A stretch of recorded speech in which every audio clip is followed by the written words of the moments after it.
Hindi rin po maganda yung masobrahan talaga sa langis yung loob ng makina natin.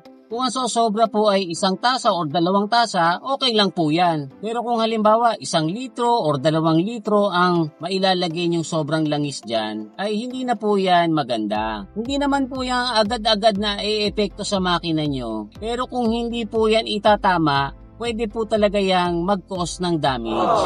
Kasi guys, sa loob ng makina natin, umiikot po yung sigunyal. At kapag nag-accelerate po tayo o tumatakbo na tayo ng matulin, tumutulin din po yung ikot ng sigunyal.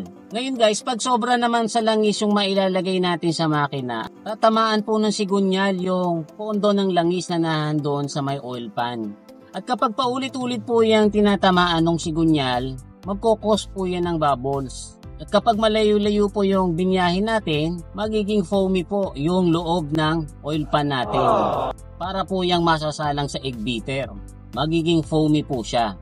At yan po ay hindi maganda. Kasi guys, yung oil pump na nahandyan sa loob ng makina natin, nakadesign po yung mag-pump ng langis na liquid at hindi po yung langis na foamy. Pagka foamy na yung langis, hindi na po yan maipapump ng maayos patungo dun sa mga pyesa na nangangailangan ng lubrication.